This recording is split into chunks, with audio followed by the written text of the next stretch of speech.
Welcome back, seekers of wisdom, to day 24 of our 30-day Wisdom Quest Challenge. In our last session, we journeyed into the very architecture of our minds, learning how to identify and dismantle the limiting beliefs that have confined us. We learned how to break down the walls of our self-imposed prisons to step into a larger, more expansive version of ourselves. But once we are free from our inner prisons, what do we do with that freedom? Once we have claimed our own potential, what is our relationship to the world and to the others who inhabit it? A life lived only for the self, even a liberated self, can become its own kind of sterile fortress, a silo of splendid isolation. Today, we explore a profound and paradoxical truth, a piece of wisdom that seems to defy the logic of scarcity and self-preservation, yet holds the key to our deepest joy and most profound sense of purpose. Imagine you are holding your hand in a tightly clenched fist. In that fist, you can hold on to a few coins, a few treasures you have gathered. You can protect what you have, and no one can take it from you. But with your hand clenched, you cannot receive anything new, not a gift offered by a friend, not a handshake of welcome, not the feeling of cool water from the stream when you are thirsty. A life lived with a closed fist is a life of preservation, but not of growth or connection. Now imagine you open your hand. You may let go of what you were hoarding, but now your hand is open to give, to create, to help, to build, and also to receive the endless and unexpected gifts the world has to offer. Today, we learn the wisdom of the open hand. We are exploring generosity and service, the joy of giving. We will tell a story about a city of isolated towers and profound loneliness, and a humble gardener who taught a rich man that true wealth is not what you keep, but what you give away. Our story takes place in a city of immense and sterile prosperity known as Silos. The city was an architectural marvel, a wonder of engineering and private security. It was comprised entirely of hundreds of tall, solitary, and beautiful towers, each one a private, self-contained silo belonging to a single citizen or family. The founding philosophy of Silos, etched onto a great plaque in the empty central plaza, was security is in surplus. Strength is in self-sufficiency. The highest civic virtue was to diligently work and fill your own silo with resources. Years' worth of preserved food, vast cisterns of purified water, beautiful objects, libraries of knowledge, and workshops for personal skills. The citizens believed that security and peace came from hoarding, from building a fortress of abundance that could withstand any potential misfortune. To have a full silo was to be safe from the uncertainties of the world. To share one's resources, therefore, was seen as a profound weakness, a foolish and sentimental act that depleted one's own storehouse and jeopardized one's own future. It was considered a betrayal of one's primary duty, to care for oneself. The city of Silos was, by every material measure, a great success. There was no poverty, no crime, and no want. But it was a city without a soul. It was prosperous but sterile, safe but lonely. There was no true community, only a collection of isolated individuals guarding their private abundance, each living in their own private, vertical kingdom. In the tallest and most well-appointed silo in the center of the city, a cluster of 3 interconnected towers that pierced the clouds, lived a man named Kale.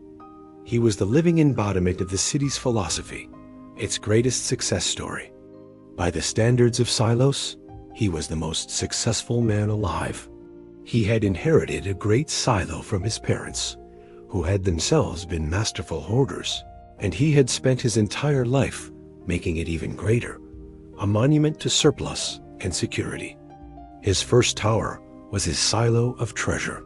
It was a private museum filled with priceless art from a bygone era, beautiful furniture that no one ever sat on, and a pantry filled with rare and exotic delicacies from all over the world that he never seemed to find the right occasion to eat.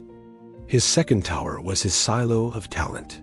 It was a magnificent workshop where he, a master clockmaker, crafted the most intricate and beautiful timepieces imaginable.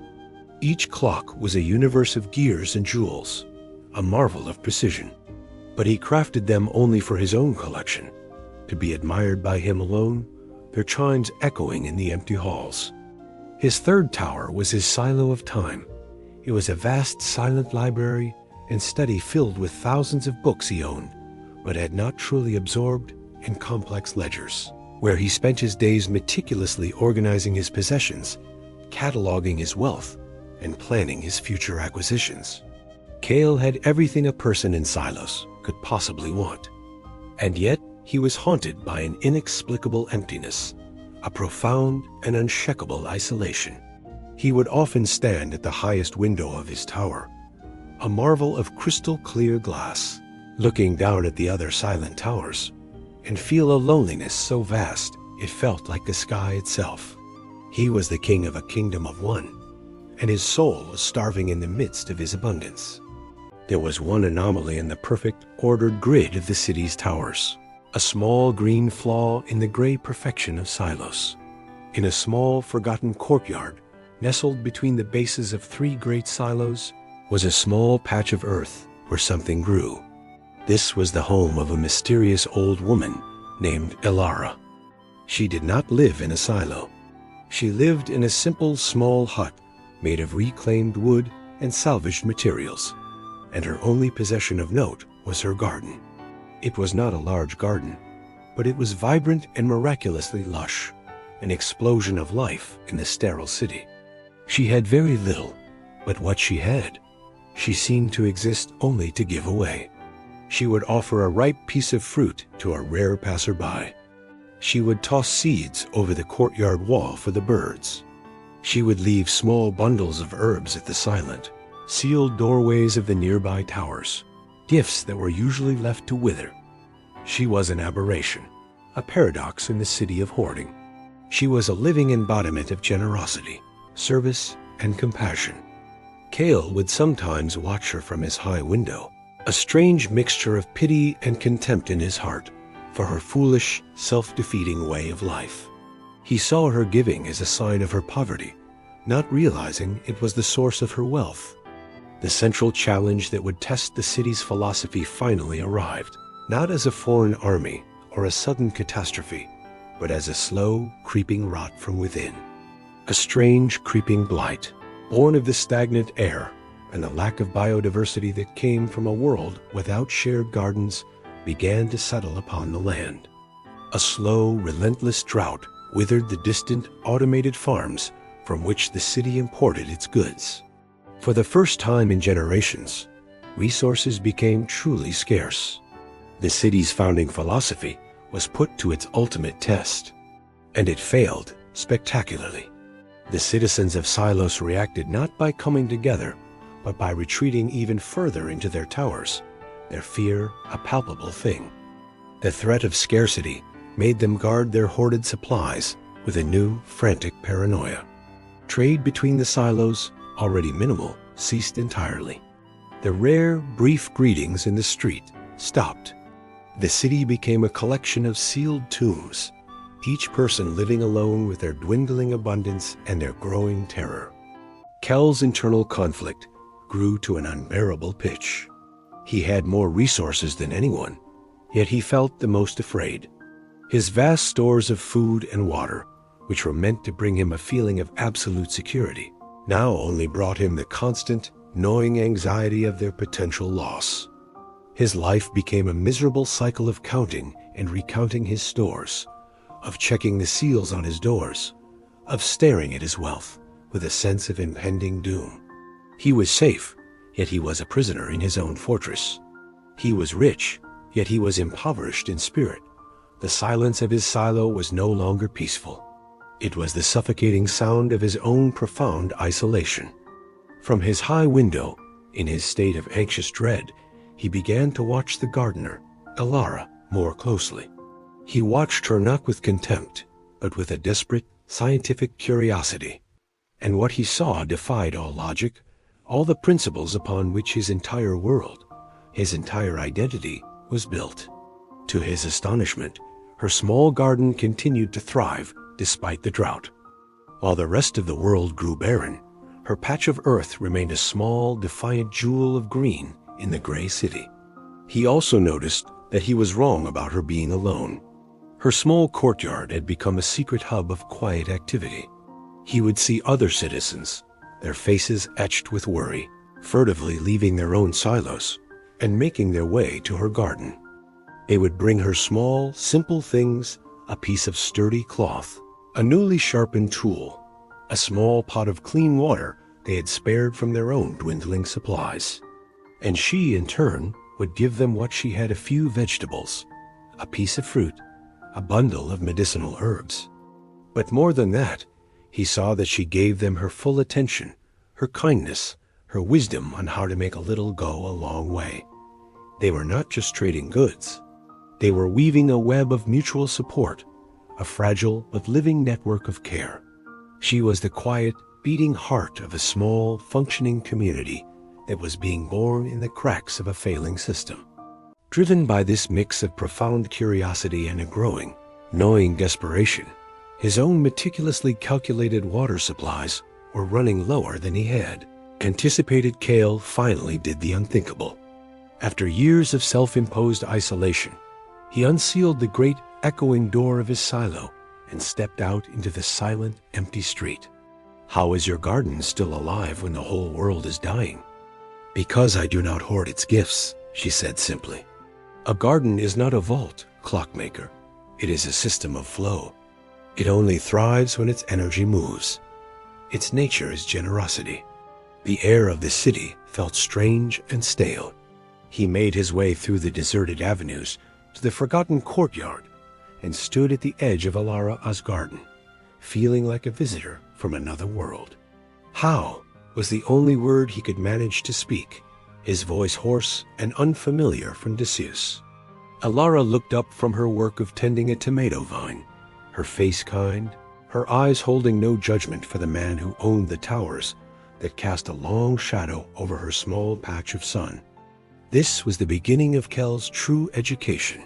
He began to visit her every day, a silent and hulking figure at the edge of her vibrant garden, as she began to teach him the secret of her world, which was the secret of a different, more ancient way of life. "You see this fruit tree?" she said one day, pointing to a tree laden with ripe plums. "The city's philosophy, your philosophy, would be to let the fruit wither on the branch, for fear that picking it would deplete the tree's resources. You would build a wall around it and call that security. My philosophy is to pick the fruit when it is ripe and give it away to those who are hungry. The act of picking the fruit, of giving it away, signals to the tree that its work is done, that its gift has been received, and it can now put its energy into growing new blossoms for the next season. The giving is what creates the abundance." She taught him about the interconnectedness of all things, a concept alien to the silo dwellers of his city. "When I give a handful of seeds to the wind," she explained, "I am not losing those seeds. You believe you are rich," she said, "and in one way you are. You have a great hoard. But in another, you are the poorest man in Silos, for you have put all your wealth in a prison where it cannot grow, cannot connect, and cannot create joy. You have more to give than I could ever dream of." She then explained to him the different forms of generosity.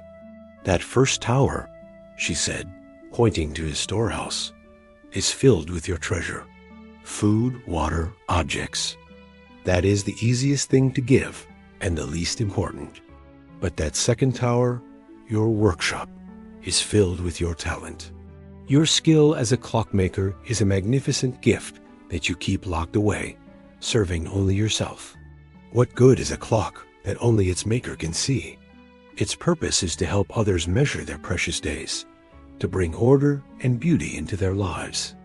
Your talent is a form of service waiting to be offered. And that third tower," she said, her voice becoming very soft, "is filled with your time. You spend it counting what you have. Imagine spending it on what you can do for others. The gift of your focused time, your patient attention, your human presence, that is the most precious and rarest treasure of all. I am planting a potential forest. When I give a cup of water to a thirsty neighbor, I am not depleting my well. He was beginning to understand that his isolation was a choice he had made every day, not a necessity for survival. I am watering the very community that will one day come to my aid. It is not a transaction. It is a current. You pour out, and somewhere else, the world fills back up. She was teaching him the profound and simple logic of paying it forward. One day, she looked up at his 3 magnificent towers looming over her small garden. You believe you are rich, she said, and in one way, you are. You have a great hoard. He was beginning to understand that his isolation was a choice he had made every day, not a necessity for survival. But in another, you are the poorest man in Silos, for you have put all your wealth in a prison where it cannot grow, cannot connect, and cannot create joy. You have more to give than I could ever dream of. She then explained to him the different forms of generosity. That first tower, she said, pointing to his storehouse, is filled with your treasure. Food, water, objects. That is the easiest thing to give and the least important. But that second tower, your workshop, is filled with your talent. Your skill as a clockmaker is a magnificent gift that you keep locked away, serving only yourself. What good is a clock that only its maker can see? Its purpose is to help others measure their precious days, to bring order and beauty into their lives. Your talent is a form of service waiting to be offered. And that third tower, she said, her voice becoming very soft, is filled with your time. You spend it counting what you have. Imagine spending it on what you can do for others. The gift of your focused time, your patient attention, your human presence, that is the most precious and rarest treasure of all. Kale listened, and for the first time, the thick, reinforced walls of his own silo began to feel less like a fortress and more like a cage. He was beginning to understand that his isolation was a choice he had made every day, not a necessity for survival. The ultimate test of his new understanding, the crucible for his fledgling change of heart, came with a flash of fire in the night. A cry of alarm, thin and desperate, echoed through the silent city. A fire, started by a knocked-over oil lantern in a silo whose owner was weak from hunger and thirst, had begun to spread up the tower's inner walls. The silo's inhabitant, an elderly man Kale vaguely knew as a retired scholar, was trapped inside, the heavy door jammed by the heat. The citizens of Silos peered from their high windows, their faces pale with fear in the flickering firelight. They saw the danger, they felt a pang of pity, but their core philosophy, the fear drilled into them since birth, paralyzed them. To leave their own silo now, to risk their own safety and their precious hoarded resources for another, was unthinkable. It was a violation of the city's deepest principle of self-preservation. They watched, frozen in their safe, solitary towers, as the fire grew. Kale stood at his own high window, his heart pounding. He felt the old fear rise up like a cold bile in his throat, the instinct to double-check his locks, to protect what was his. But then he saw the face of Aara in his mind's eye. He saw her garden, a place of flow and connection and shared life. He was faced with a stark, defining choice: remain in his safe, hoarded, and meaningless isolation, or risk what he had to practice this new, terrifying, and compelling philosophy of service and altruism. He made his choice. With a surge of adrenaline and a sense of profound purpose he had never felt before in his life, he ran from his tower. He raced to his storehouse of treasure and emerged not with gold or jewels, but with a coil of the strongest and longest ropes he owned. He then ran to his workshop of talent, not to save his precious clocks, but to grab his heaviest hammers, his strongest crowbars, and his most powerful levers. He arrived at the burning silo, his heart no longer filled with the tight, anxious knot of ownership, but with the clear, focused, expansive energy of purpose. "I need help," he shouted up at the silent, watching windows. We have to get him out. Throw down your ropes. Bring your water. His act of selflessness was like a great stone tossed into a stagnant pond. For a long moment, there was only silence, the crackling of the fire, and the sight of one man standing alone against a tragedy. Then, one heavy silo door creaked open. Then another. A few other citizens, their own hearts stirred from their slumber by his courage, emerged from their silos, carrying buckets of water and tools of their own. It was a small group, just a handful of people, but it was the first true act of community the city had seen in generations. They worked together.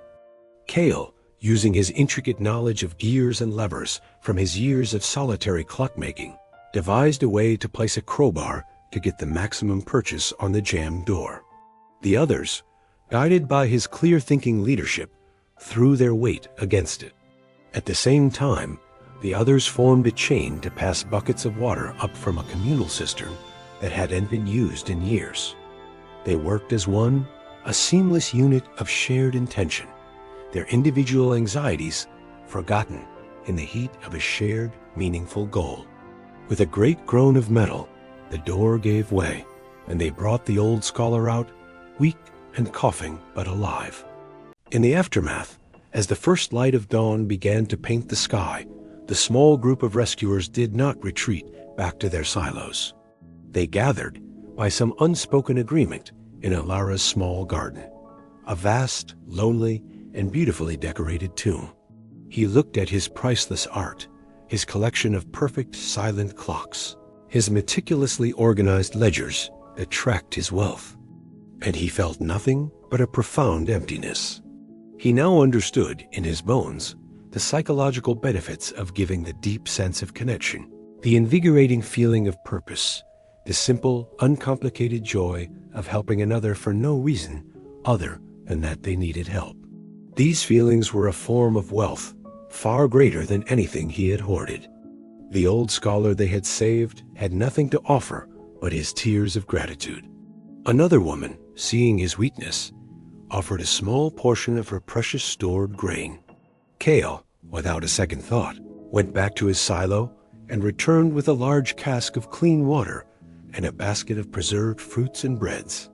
Aara, smiling, brought out vegetables from her garden.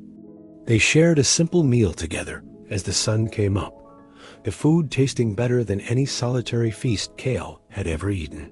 This was the formation of a new, compassionate community, born from the ashes of a near tragedy.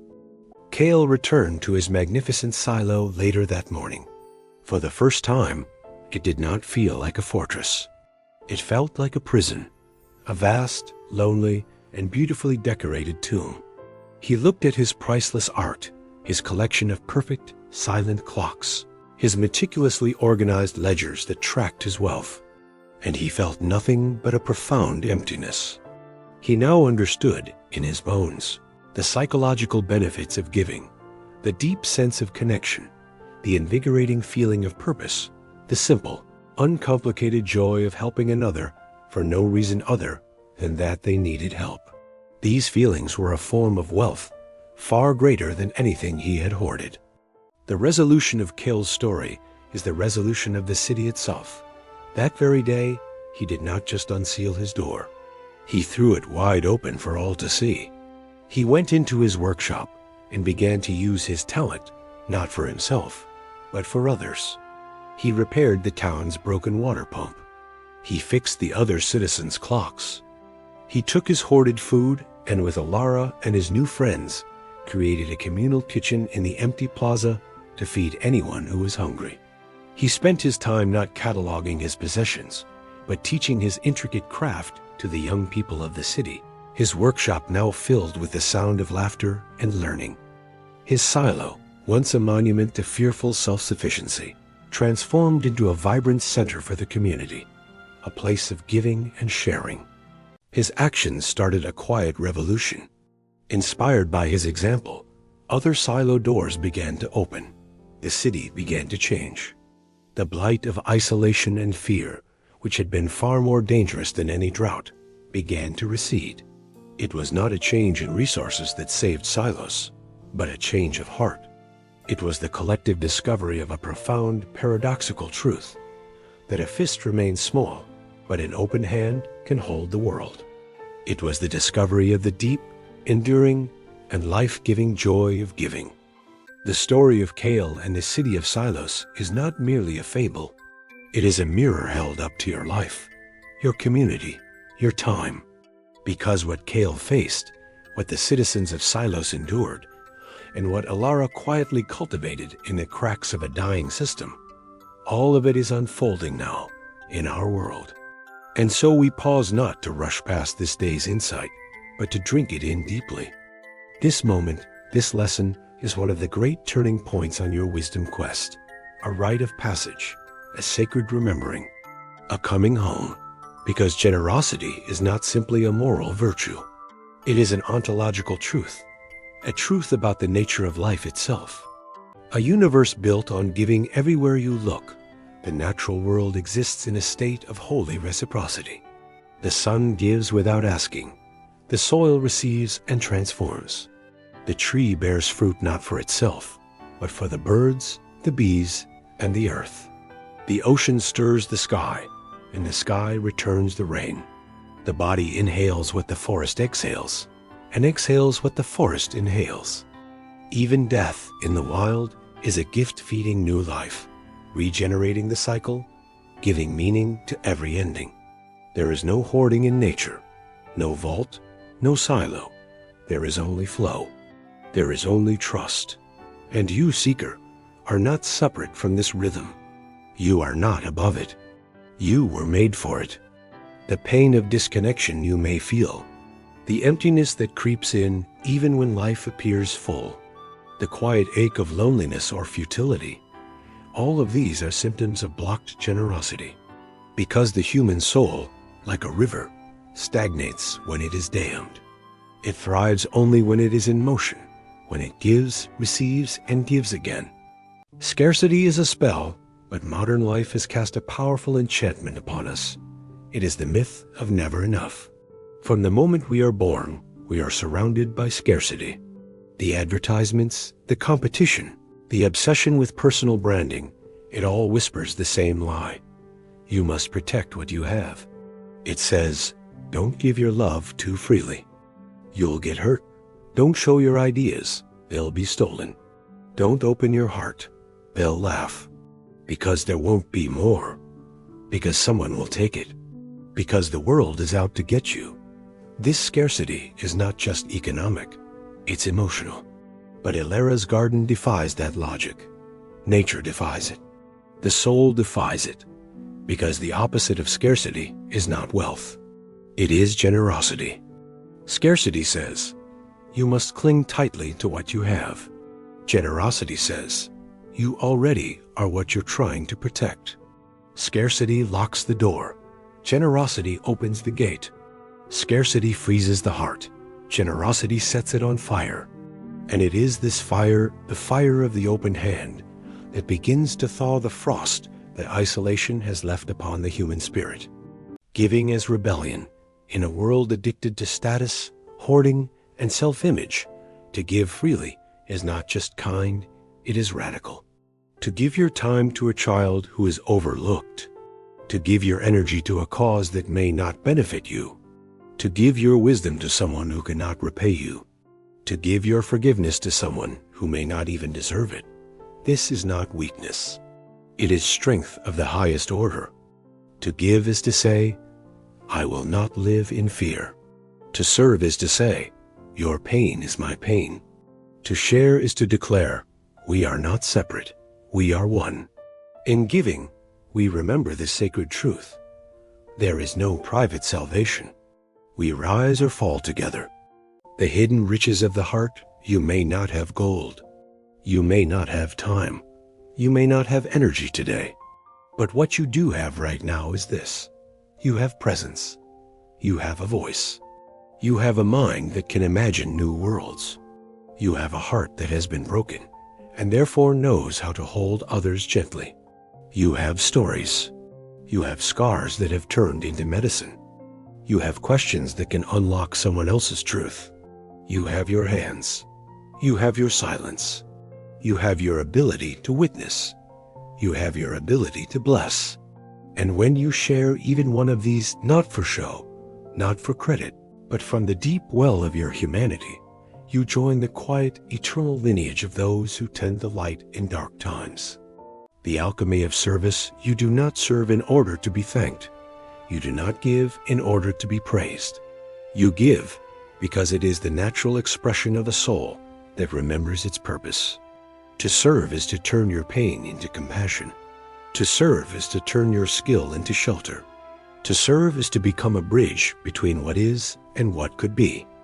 There is a moment, just after the act of giving, when the mind goes silent and the heart glows warm. It is the moment the ego dissolves. The moment the self forgets itself in the face of something bigger. That moment is the kingdom of heaven. That moment is what the mystics longed for. That moment is the real wealth, the one you carry beyond the grave. Let the silo crumble. The silo, in all its metaphorical forms, is a beautiful lie. It promises safety, but delivers solitude. It offers stability, but drains vitality. It keeps you from hunger, but also from meaning. And so, if today you feel that your life has become a silo, if your routines are rigid, if your relationships feel like transactions, if your wealth is growing, but your joy is shrinking, if your gifts are gathering dust in the attic of your potential, then today, let the silo crack. Let it crumble. Let the walls fall not with shame, but with gratitude. Because now, finally, the light can get in. And more importantly, you can get out. The ceremony of the open hand. Close your eyes wherever you are. Take a breath that fills your lungs and your belly. Feel your feet on the floor. Place your dominant hand palm up, resting gently on your thigh. Now, imagine everything you've been holding tightly, secretly, perhaps even unconsciously. Imagine the stress, the perfectionism, the self-doubt, the hoarded affection, the withheld forgiveness. Visualize it all resting in your palm. Then, without forcing, without fear, let it go. Say quietly or aloud, I release the illusion of control. I remember the joy of giving. I choose to live with an open hand and an even more open heart. Feel the shift, subtle but deep. You are not losing anything. You are returning to the current. You are the gift. Today is not about what you have. It's about who you are when you are free. You, as you are now, with all your imperfections and quiet victories, are a gift. Not in some vague spiritual sense, but in a literal, actionable way. Your presence in someone's life could be the thread that keeps them going. Your kind words might be the turning point in their despair.